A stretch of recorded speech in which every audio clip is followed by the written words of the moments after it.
easy to give something to somebody.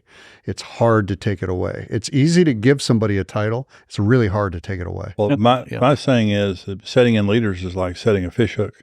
It's a snap to do. It's a bloody mess to undo. Yeah. So Right, Jimmy. Well, I was going to say, and the higher up you go in the level of leadership, the more critical and real that is. so And of true. course, elders being the highest level, that's why it's really slow to lay hands on an elder. I mean, That's right. you've got to know them, see them, Test them. Test them. We want to see them in a fire. That's I want exactly to right. see how they handle pressure. I want to see.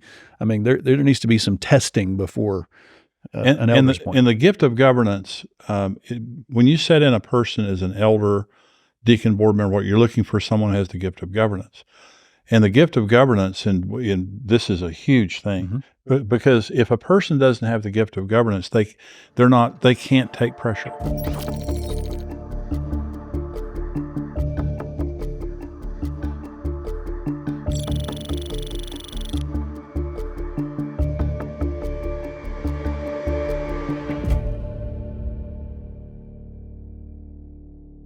Welcome to the Built for War podcast. I'm so glad that you've joined me today. This podcast is for leaders.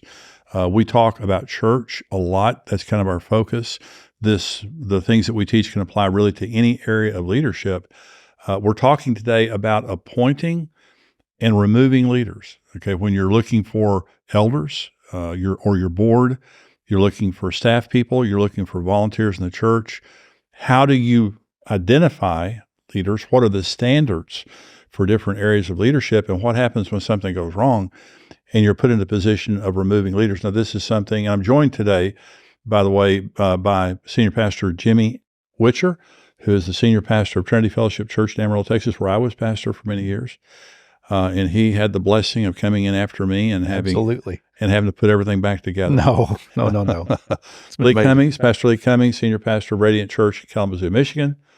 Good to have you here, Lee. Great to be here. And these are my dear friends that I'm a part of both churches, and we've been very close friends for many, many years. These are healthy churches. The reason we do this podcast is because we have a burden to take what we know and what we've experienced and to help other people with it. And both of these men are veteran leaders who have been in the church for a long time, have very large and successful churches. And I know some of you, maybe you're pastoring 30 people or 40 people. We want to get you to the next level. And to be able to get there, you've got to have skills. You've got to have certain understanding of certain things. And so, gentlemen, today we're talking about this issue of appointing leaders and removing leaders. And let's just start with elders. And I know some of you may not have elders. You may have a governance system that's different than that. Board of directors, deacons, however you want to talk about it. Now, in my experience, one or two bad elders can just make your life miserable. It doesn't take very many. It doesn't take very many. So true. And I made mistakes, a lot of mistakes early on, appointing elders. Of course, Timothy and Titus tell us they're men of God, husband and one wife. Not pugnacious, someone who gets along well with others, able to teach, not addicted to a lot of wine, someone that doesn't have an addictive personality. And so we're generally told there, the things that we're looking for. So it is common in churches for churches to choose deacons and elders and board members who are wealthy and well-connected, influential. Is that a good idea? Certainly not just those qualifications. Right. Those qualifications alone are not spiritual qualifications for an elder. And so what happens when you use the wrong metrics of choosing elders? If you use the wrong metrics, you get the wrong results. That's right. But the wrong people. I think when you're looking for leaders of any caliber, but especially like elders, I've done this well, and I've also done this not so well. Right. I think it was you said, when you become a pastor, if you step into somebody else's role, it's like for the first 3 years, when you have problems, you can blame the predecessor, but after 3 years, they're your problem. You own them all. That's right. But when you're a founding pastor, everything is yours. And so I look back over the 27 plus years from founding and leading through the church and the different elders and the different people that I've given areas of responsibility. I've had some stellar people. Yeah. Vast majority of them just been amazing. But I've had one or two or three that's like, what in the world was I thinking? And it probably was, I was using the wrong metrics. I felt like I owed them something, or, well, because they're good in business, they're going to be good in church, Right. or because they are big givers, then Right. they're invested into Right. the vision of the church. And that may not, somebody might be giving because they want to leverage that for influence. Mm-hmm. Somebody might be great at business, but not a spiritual man. And Right. I've experienced all those things. And those are really painful experiences because it's easy to give something to somebody. It's hard to take it away. It's easy to give somebody a title. It's really hard to take it away. Well, my saying is that setting in leaders is like setting a fish hook. It's a snap to do, it's a bloody mess to undo. Yeah. So Go ahead, Jimmy. Well, I was going to say, and the higher up you go in the level of leadership, the more critical and real that is. so And of true. course, elders being the highest level, that's why it's really slow to lay hands on an elder. I mean, That's you've right. got to know them, see them, test them. test them. We want to see them in a fire. That's I want to exactly see right. how they handle pressure. I want to see. I mean, there needs to be some testing before an elder's point. And the gift of governance, when you set in a person as an elder, deacon, board member, what you're looking for someone who has the gift of governance. And the gift of governance, and this is a huge thing, because if a person doesn't have the gift of governance, they can't take pressure. Right. And so when we're looking at the gift of governance, what are you looking for when you're looking for someone to set in as an elder that you're thinking, we're not looking at money, we're not looking about, we do want them to give. If they're not a giver, we're not going to put them in. Okay. But we don't look at their money. But what we're looking at is, Well, so a gift of governance, they have to have the ability to see the whole. So they're not there to represent their ministry, their thing to the full eldership. They're there to be able to see the whole and to engage in the whole. You know, there's a great kind of conversation in Numbers where the Lord tells Moses, he goes, I want you to gather up 70 elders. And this is after Moses has already, kind of divvied up leadership. So he'd already gotten the management structure in place. He goes, but I want you to bring in the elders, bring them into the tabernacle, and I'm going to take some of the spirit that I've put on you, and that's capital S, Holy Spirit, and I'm going to put it on them so they can help you bear the burden. And so we're looking for elders who have the big picture and can see the big picture, but they're there not to promote their agenda. They're there to help to bear the burden. They're there to help to shoulder the load and carry the load while having the bigger picture in view. well, we had elders over the years that they only had an interest in missions or the school Right. or worship or this, and they were always championing that. They would sit in a meeting and not say anything until that came up. Right. And we don't like that. And I think you also have to be careful. So many people who come to our church or have been in your church for a long period of time, but in their childhood or their previous church experience, when you say the word elder, they're hearing something else. That's right. That's exactly right. And so I think it's, what are the things that you're looking for, but also what are the red flags that you're looking for? It's like when I hear people talking about an elder of the people, it's like, you're not an elder of the people.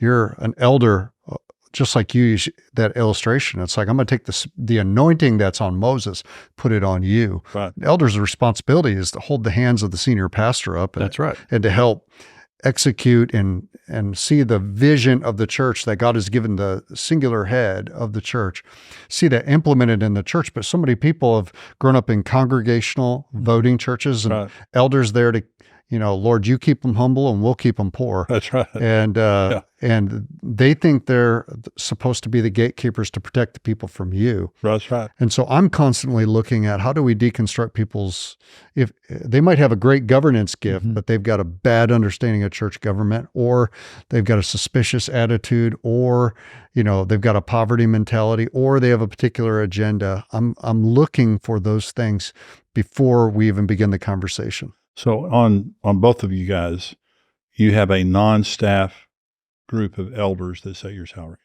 That's Yes. right. Yes. Which is very integrous, which means they're not setting their own salaries, and they don't have staff people setting their salaries, and so they're non-staff elders. So you talked about a poverty mentality. Yeah. And so the church today cannot recruit new leaders.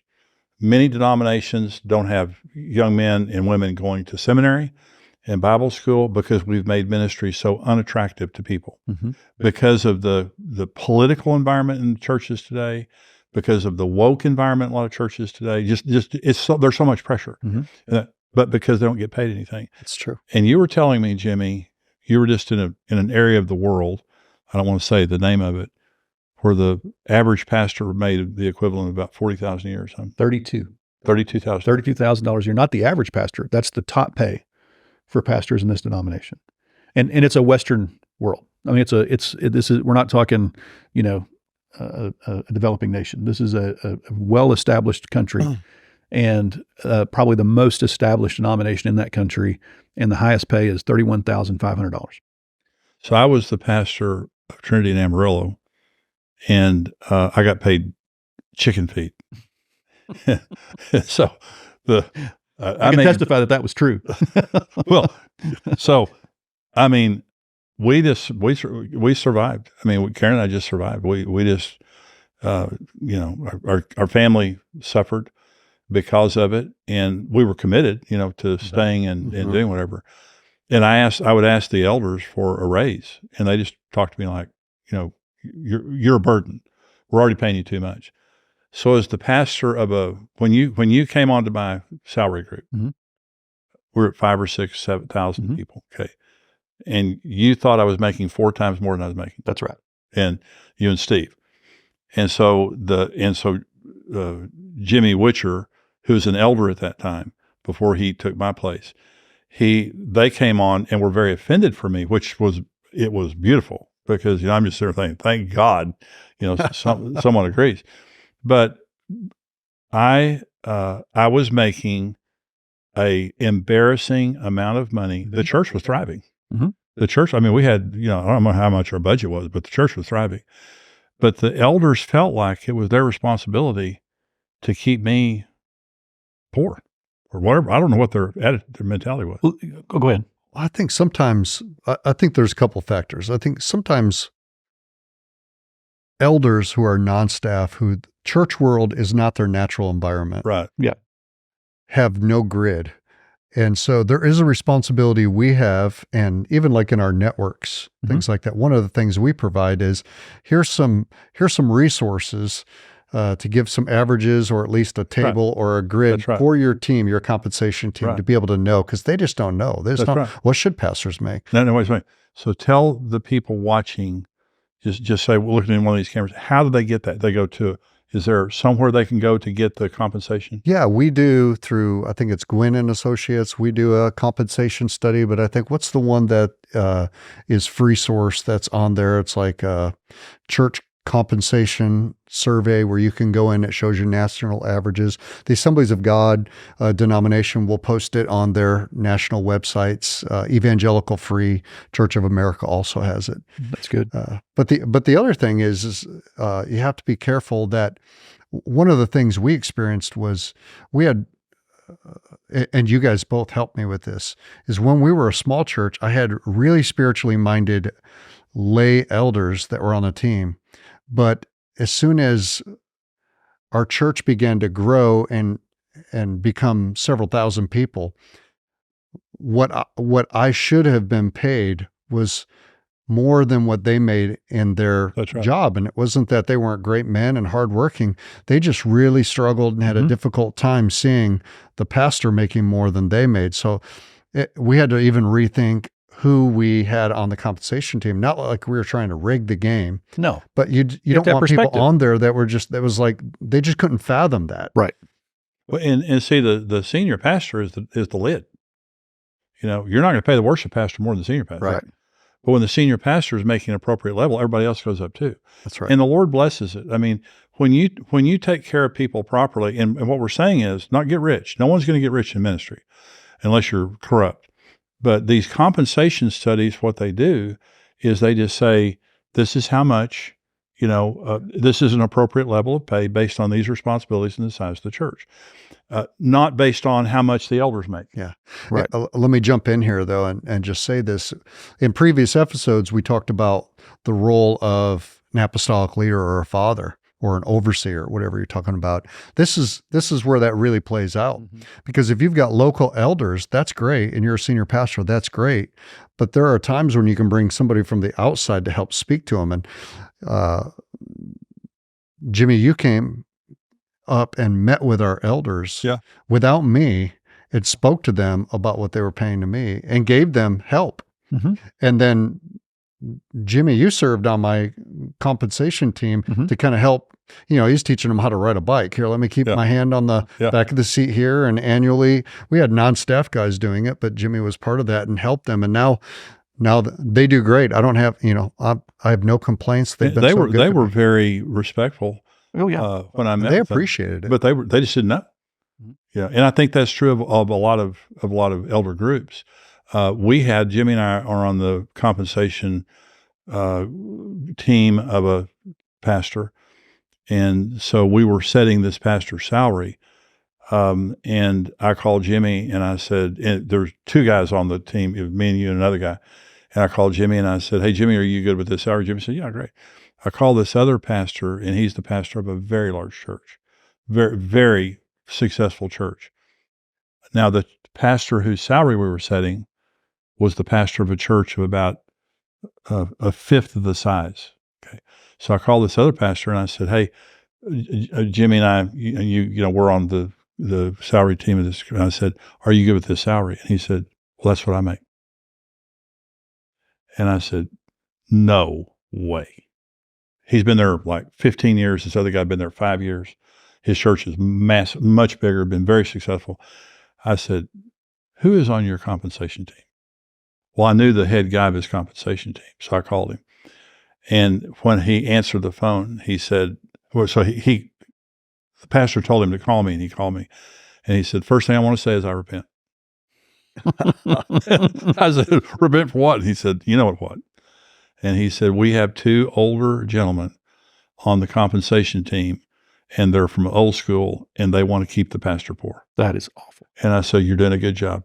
Wow. And I said, "His compensation should be at least double what it is right now." Easily. I said, he's going to have kids in college. He's going to need to prepare for retirement. And I said, "What you're paying right now is for survival money." So I'm saying is when you're setting in these elders, and when you have staff and non-staff, That's right. and so you're looking for the same general thing. But when it comes to the non-staff elders, this is the pool that we look for the salary group. I'm not looking for anybody to make anybody rich. I'm just, when you say rig the game, you can rig it both ways.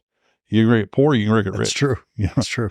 Very seldom does it get rigged rich. It's true. So we just want to make sure that the people on there are healthy and they're there for the right reasons. My father-in-law was very wealthy, went to a church, gave millions of dollars to the church. He would have been the worst elder in the history of the world. And he knew, they asked him to be an elder. He said, "No, I don't want to be an elder." So just because a person has money, just because they're influential, you don't want them in your elder board. You want them because they're godly and because they have a healthy mentality toward the church. And you said it rightly. Sometimes you have to re-educate a person on what it means to be an elder.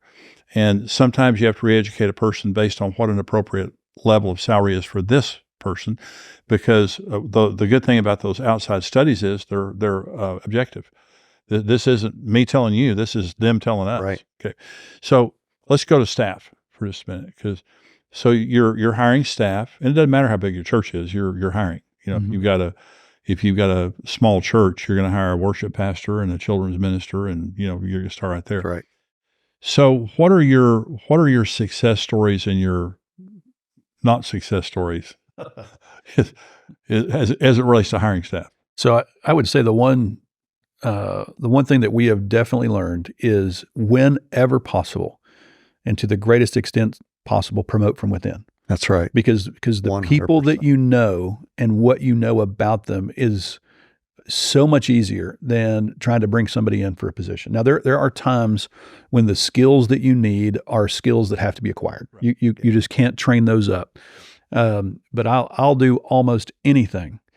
Bringing somebody in from the outside is the absolute last thing that we'll do. So anything we can do to find somebody that's internal, maybe bring them on staff or take a part-time person and promote them, whatever it is. You're already seeing what they're doing. You already know their character, their nature, their work ethic, how they respond to correction, all those things. So much easier. Well, you're a success story in that regard, because you were an elder, you were a church member. Yeah.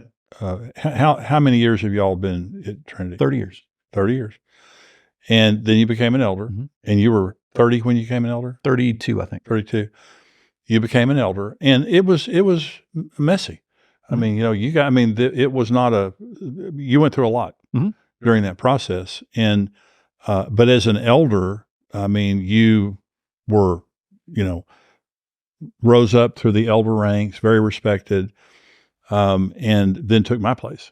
Well, and so you've done a phenomenal job, by the way. Well, thank you. The church has thrived under your leadership, but you were not an unknown. Right. We were friends. We knew each other. And so, what about you, Lee? Is that a philosophy that you share? 100%. I think the best staff people that we've had, probably 80% of them have been people that we've raised up from within. And if you can't find it inside the culture, then if it can't be sons and daughters, look for nephews and nieces. Right. Yes. Look for maybe other networks or other churches that you're connected with or movements, and make sure you do that right. But you're looking for people that carry the same culture and the same heart. Right. And then outside is really the last thing, because it's not so much about what they do, the skill set. As your church gets larger, you become more specialized, and what you could hire and what you could get away with, a multi-talented person doing 3 or 4 things when you're smaller. The larger you get, you need more specialized, higher skill set. So it's difficult, but it's not just about what they do. It's about who they are, and it's about the culture that they carry, those values. That it's not just the competency, it's the chemistry. That's right. And obviously their character as well. One thing we've done, though, is that I've learned the hard way is I might like somebody and their resume is great, their experience is great, but I have to make sure that the team buys into them as well. So utilizing the team as part of if it's elders, making sure that, you nominate, let the other elders have their time to evaluate, to get to know them, take them out, ask them questions. And if it's staff people, it's get the people that are in those close, proximity to those departments and your key leaders to say, what do you think about them? Because they'll see your blind spots. Absolutely. Well, related to eldership, going back to that issue just a minute, the way that Trinity chooses elders is every year at your retreat, you nominate elders. That's right. We talk about any elder can nominate an elder. Any elder can tank an elder. That's right. We do it in unanimity. So one vote is all it takes. So one vote. So any elder can say, I want this person, this person, this person as an elder, and any elder can say, I don't want any of those. That's right. And there's no animosity. Everything's in unanimity. So elders appoint elders, and it has to be unanimous. On the staff, what you just said, Lee, absolutely, because we had a situation here recently where we had a person who was a part of our team becoming a part of our team, and we had another person, a very valued part of our team, say, "I don't know, there's something not right," and they're right. They found out later. So I think having the team, when you're bringing somebody in, especially now.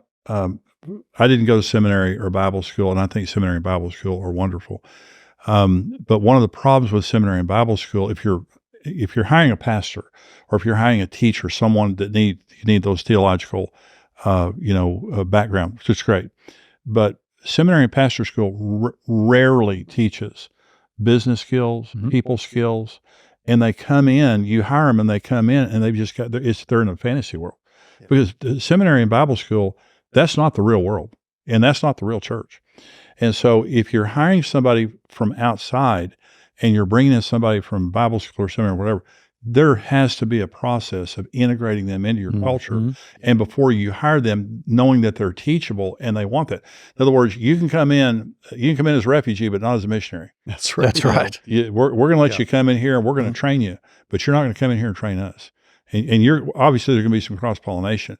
But it's very important when somebody comes in from the outside that they're teachable. That's right. That they embrace your culture and that the culture embraces them. Okay.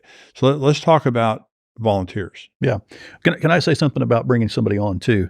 And we do this when we're bringing somebody on. We also do it when somebody takes on a new position. So whether they're promoted or moved to another department, and that is we do a 30, 60, 90-day plan. So for everybody that starts in any paid position. We don't do this for volunteers, but any paid position, they always have a job description, and it's an activity-based job description, meaning it's not just you're responsible for this area, but you're going to oversee this area by having a monthly meeting, taking 5 people to lunch, and raising up so many volunteers. I mean, it's very specific. In other words, you take the imagination out of it. Exactly right, and it's on an activity-based job description, it's a binary evaluation. You did it or you didn't do it. Now, if we don't get the result, if we did everything we said we were going to do and don't get the result, well, then shame on me as the leader. I didn't do a good job of spelling it out. We'll try something new. But this is what we expect, and then we have a 30-day plan, a 60-day plan, and a 90-day plan. This is what we want you to accomplish in the first 30 days, and we meet every week on how we're doing. That's so Then helpful. here's a 60-day plan, and here's a 90-day plan. And we tell all new hires and people moving into a new position, and we reserve the right at the 90-day mark to decide if we're going to keep going forward or not. Because we want you to make that decision. They know that up front. They know that up front. In taking the position, they know that at 90 days, you're going to evaluate if you want to keep doing this, and we're going to evaluate if we want you to keep doing it. And that way, we've walked through a very intentional onboarding plan with lots of coaching moments along the way, because you learn so much about somebody by how they receive that coaching. Yeah. And what happens so often, if we're not intentional about this, is you hire somebody you like, you bring them in, and the first 30 days, they do okay, but you kind of overlook it. And then, 60 days, well, they're not quite doing as well as we'd hoped, but we're believing in them. And then, before you know it, you're 6 months in and you're frustrated. Right. And you haven't even had a conflict moment yet. You haven't had a coaching moment yet. Yep. And yet you're 6 months in. And a lot of times they feel Exactly alone. Right. Yeah, exactly right. They haven't been talked to. So let's talk about hiring family. And so it's a great blessing. I mean, absolutely. There's nothing, good people run in families. They really do. Yeah. Well, we run a family business. That's exactly right. Church is a family business. Yeah. So the good part of family is they're known, they're trusted. The bad part of family is when they're in positions where they're not gifted, when they're immune from the organization. You know what I'm saying? Well, your wife, Kim, is the executive senior pastor or senior executive pastor. And she's a fabulous does a fabulous job. So we're not prejudiced against family. When someone says nepotism, right. If you have 3 family members in the finance department, yeah, we get that. but as far as family on staff, we have no prejudice against that, right? If anything, I would say we have prejudice towards family. Right. We had a conversation several years ago talking about this issue of nepotism, and we realized that if you look on a scale of 1 to 10, with 10 being the true corporate. If you start dating somebody, you got to turn it into HR, sort of thing, to a 1 being a true mom and pop. You're never going to get advancement unless you're a family member. Right. We said, we figured we were running about an 8 as a church, and we realized, well, this is a family business. I mean, it should be about family. So we've actually intentionally moved it to more of like a 3. In other words, you don't have to be family to get promoted. That would be wrong. But we recognize that when you have family working here, the whole thing, the attention and the focus just goes up. Now, it creates another set of problems that you have to be willing to deal with. What? Which is, what do you do if you have to correct one member That's right. of the family, and how do you deal with the other? And so I can, I have a lead team, and it's a couple that's married, and it was several years ago. And I remember I had to give a very strong correction to one of the individuals of that couple. And it went well, but it was a very, very strong. And it was one of those, you ever do this again, you're out of here. Well, then that meant that night they came over to the house. We ordered some pizza, and we dealt with the relational issue of that. So I dealt with the business thing during the day. That night they were over at the house. We told them we loved them, that we're all going to get through this. This is why, and gave the spouse an opportunity to share. You have to just know that we've got to deal with the relational piece as well, which ultimately what I find is they're more connected to us. We're more connected to them. That's exactly Buy-in right. goes up. It's wonderful. Yeah. The issue of having to fire or discipline a family member. Mm-hmm. The thing about church, when you're running a business, you deal with somebody and you go home and that's it. Mm-hmm. When church, you deal with them the next week, you see their cousin, their mother, their sister, and they're all giving you dirty looks. And so I think that family is a blessing. I work Brent here at XO. My son Brent is the CEO of it. We work, and it's fantastic. And I love it. There are people, and they put their family in ministry in areas they're not gifted. Yeah. Yeah. that if their last name wasn't this, That's right. they would never qualify for it. And everybody knows it. And everybody knows it. Yeah. And that's the problem. Yeah. Our rule is never hire anyone that you can't fire. There are some people that bring family in, but then just refuse to, even if it's your wife, if your wife, it's like, you need to know when you're coming in. Now you're going to pay the price. You're not going to deal with that with pizza that night. No. It's not going to be a pizza night. You're going to be making your own pizza. But I think the higher your area of responsibility is, if you're a senior pastor, you have to be more cognizant of it. In our situation, I've had a brother-in-law, sister-in-law, my daughter, and my son-in-law is currently on our executive leadership team, and he's over all generations.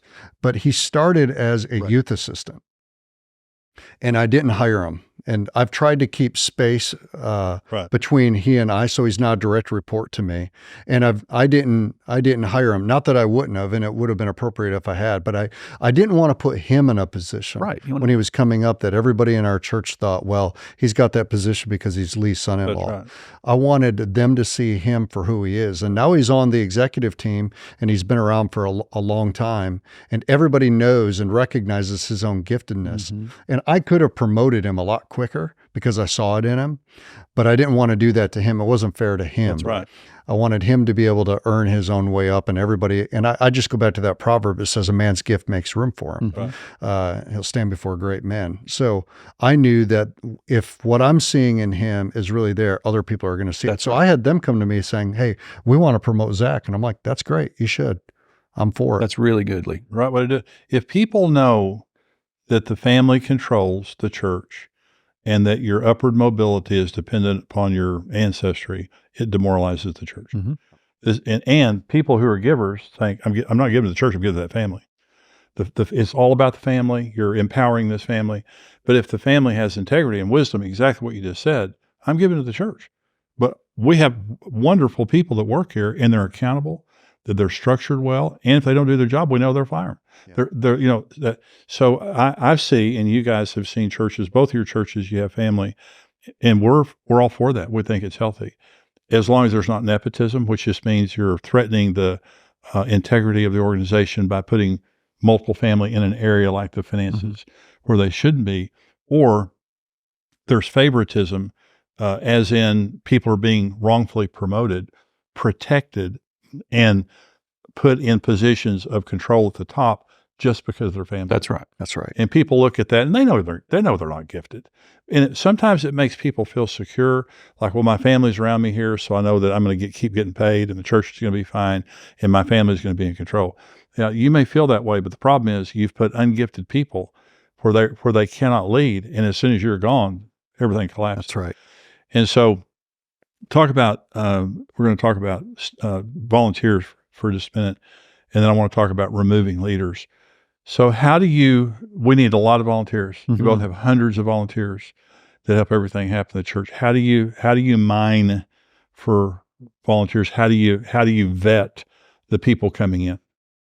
I think one of the aspects of the anointing for a pastor, almost every great pastor or successful pastor that I've met has an ability to see potential in people. Mm-hmm. I just think God gives you that mantle. It's just like when you're up in the pulpit on Sunday morning and you'll come back to staff and go, has anybody seen this family or that family? Nobody else has thought about it, but you're able to see it because it's part of the shepherding anointing. Yeah. Same's true about seeing potential and gifting in people. And so from volunteers, we have a process in our church context.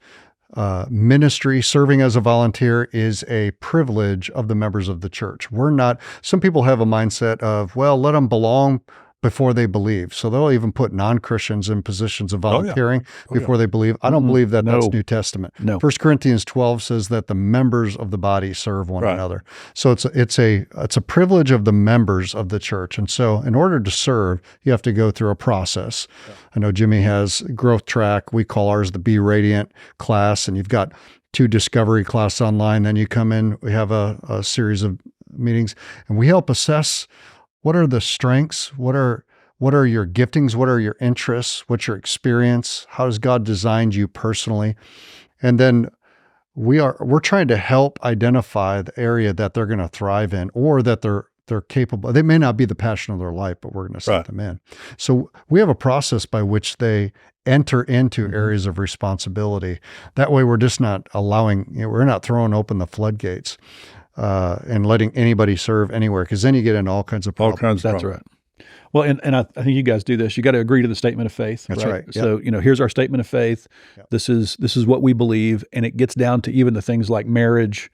Between a man and a woman, and a person cannot join, a couple cannot join Trinity or Radiant if they're living together. That's correct. That's right. Now we'll use it as a counseling moment. It's a pastoral moment. They can attend. Yeah. Absolutely. Yeah. Anybody can attend. Yeah. You're not going to serve. No, but we're going to have a pastoral meeting with you, and we're going to get down to why it is that you want to be a part of Radiant Church, because you want to serve Jesus, but yet you're living in sin. Maybe you don't know it, or maybe you just need somebody to help pastor and nudge you in that direction. And I think we alluded to this earlier, but if someone isn't married, and I think we talked about it when we were talking about confrontation, if a person isn't married, we'll marry you right there. Absolutely. Yeah. Do they have to have a marriage license? Well, there would be a process. Might be 72-hour process or a week, but yes, let's get you married and let you join. A marriage license is $75, and some people use the lame excuse, that we can't afford $75. I've done weddings in my office on Sunday afternoon. Absolutely. And so just say, we'll pay for it. We'll pay for your marriage license. Go get a marriage license. Come back. We'll marry you down here at the front after the church is over with. That's or right. in the office or in the hallway out there, or whatever. And so that's a lame excuse. But the point is, you have to qualify coming in that you agree with the statement of faith, and so on and so forth.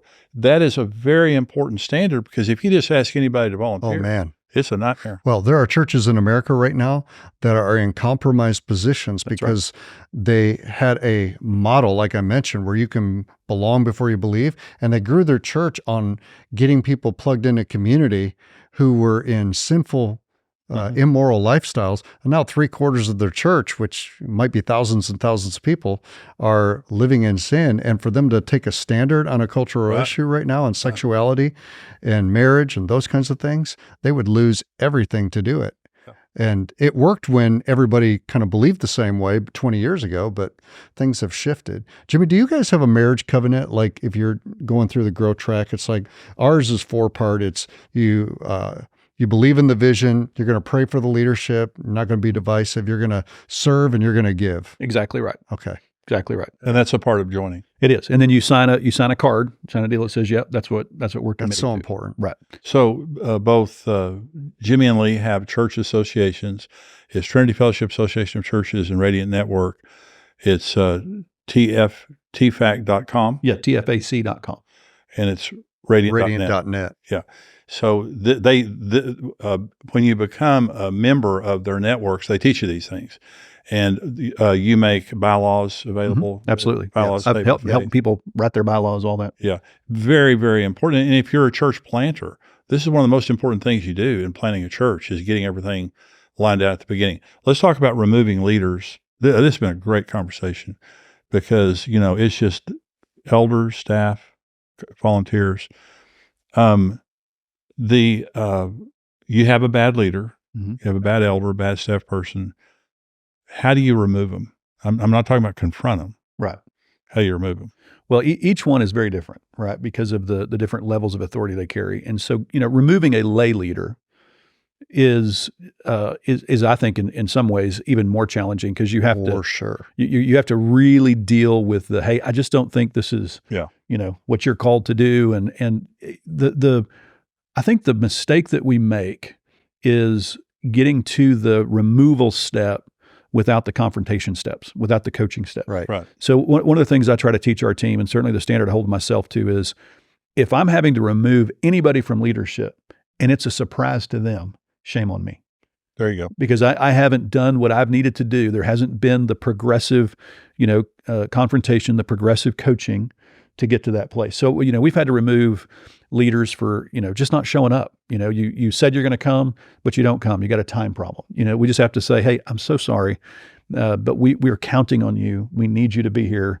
If there's not a camera operator, there's not a camera operator, and we need you to be a part of that. So, I think having the conversations leading up to it then just becomes let's go a different direction. Now, if you're removing a staff member, it's the same sort of thing, I think, but there should be a lot of preparation for getting up to that place. And I've seen two different reasons for removing staff members other than just straight up rebellion, somebody that just needs to go. That's pretty easy to deal with. But it's the ones that either their heart's just not in it anymore, or they don't have the capacity, the capability to do the job that's required of them.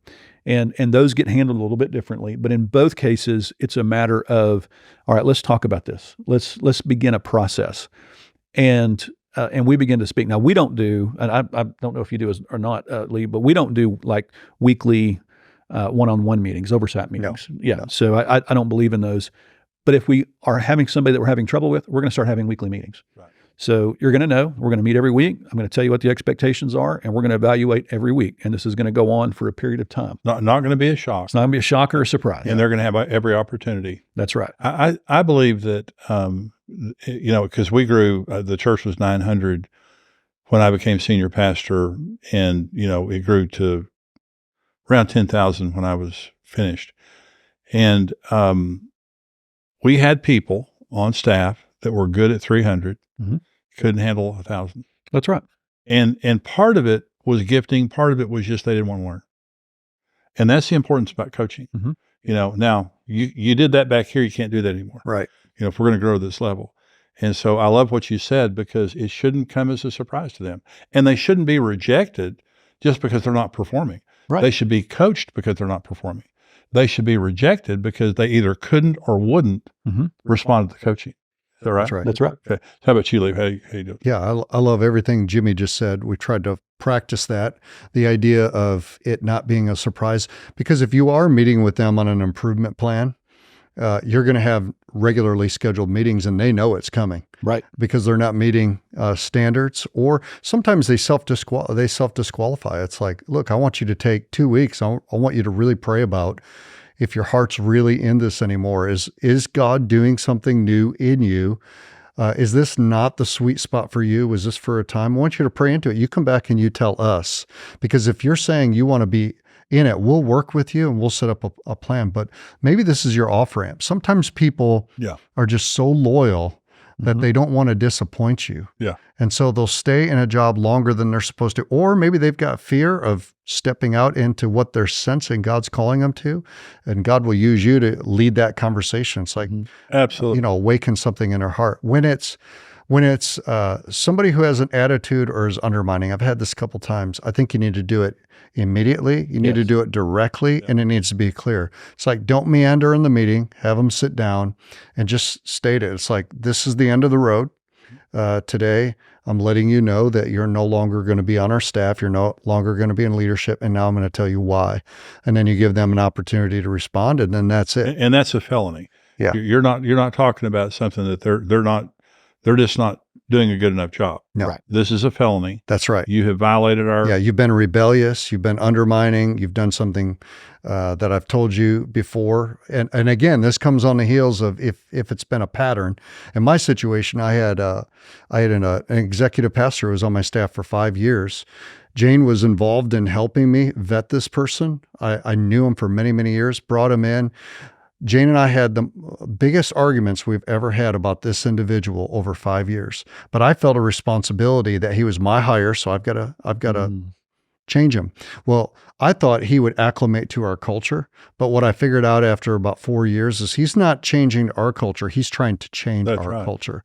And that became a year-long conversation. And when it was all finally done, I'd gone on summer break, and on summer break, the Lord told me it's time for him to go. I came back the first meeting, and the first conversation I had was with him, sat him down in a chair, said, I'm back. And I know we've had a lot of conversations while I was gone. I've weighed it all, and I want you to know this is the end of the road. We're not going to go any further.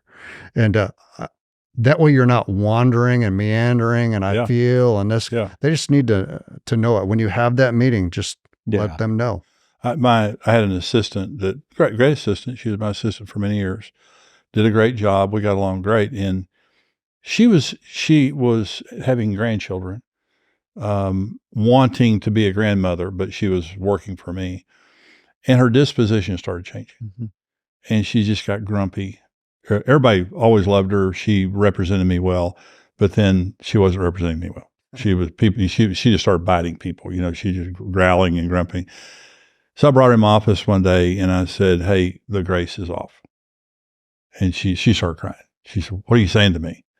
And I said, "You have been a great assistant and for many years. I know you want to be a grandmother." I think there was some financial tension, a little bit. I said, "I know you want to be a grandmother. I know that's your heart's desire." And I said, "I want you to go be a grandmother." And I said, "You just don't have the grace." I said, "You were great for a long time. You're not great anymore." And I said, you just don't have the grace to be here. When the grace moves, God moves. That's right. And so what I tell people is that when God gives you grace, you can do very difficult things and you're okay. Mm-hmm. When the grace moves, you can't even do easy things and be okay. That's right. You're just grumpy and grouchy and miserable, and everybody else around you miserable. Mm-hmm. And sometimes, and this is not a cop-out, but sometimes you say, "I just feel like the grace is off." Yeah. That I think it's time to move on. Yeah. We love you, but obviously God is doing something different. And because when the grace moves, God moves, and that means the blessing's over here. Mm-hmm. And so the longer you stay here, great conversation. And we didn't get into removing elders, but we kind of talked about it a little bit. When it comes down to removing an elder, Jimmy, you mentioned, I think this was on a previous podcast, there have to be the conversations. That's right. Yeah. Now, it's easy as far as defining removing. It's easy if somebody, you found out they, murdered somebody. Yeah. There's immorality or some sort of thing. Okay, you're gone. You're disqualified. But sometimes it's a process that you have a difficult elder and you have to have conversations. Right. And you walk them to the place of discovering, are you going to change? Mm-hmm. Are you going to lower your ears? Are you going to comply? Or are you going to keep being this way? Mm-hmm. And we've seen it both ways. We've seen it both ways, yeah. One of your best elders today was not a good elder. That's correct. And that you were confronting before. A month or two ago, you said, "You're going to be shocked, but let me tell you who my best elder is." And I was shocked. It's amazing. But it was the process. It's been a great process. Yeah. That's right. And we also told a story about an elder that we removed, that the opposite. And he began to be a problem. We talked to him, and he never changed. It got worse, and removed him. And the elders, when it came actually to the full elder discussion, they didn't even know there had been a 6-month process before. Right. There was a whole 6 months they didn't know about, and so when they were able to take into a light the short bit that they had seen plus the 6 months, it became obvious. And one of the interesting things about that meeting, Jimmy, and I wasn't there, but I think you told me, or Danny told me, but his best friend voted to remove him, and his best friend had been warning him. Yeah. His best friend had been saying, "You better cut that out. You're going to get kicked out." And his best friend said, "The unity of this group is too precious to risk it on him." Wow. His best friend. Yeah. And the issue was, even just to help, the issue was an issue of the statement of faith. It was, this is what we believe on grace, and this is where we've all landed. It's we have a broad view of it, but he wanted to narrow that view. Yeah, oh yeah. And he was trying to control me and you, really, on what we would share from the pulpit in the context of this. And we're just like, we're not going to do that. And we even put him on the committee to revise our statement of faith so that his position could be heard. But I really think he was just in a place of just being self-deceived and was able to come out of that. And that's ultimately why we had to remove him, is he wouldn't conform to the statement of faith. He was a part of an old-line legalistic denomination, and he did not believe in a concept of grace where God's gracious. Mm-hmm. He wanted us to preach performance. He wanted us to preach, to some degree, hellfire and brimstone. And because we didn't, and we held to a belief that we're saved by grace, everything we get is by grace, he didn't like it. And there is an arrogance in that too. Mm-hmm. And the arrogance in that is, we need to be better. We need to have a higher standard, and don't do this, and don't do this, and don't do this, and get up there and preach and preach.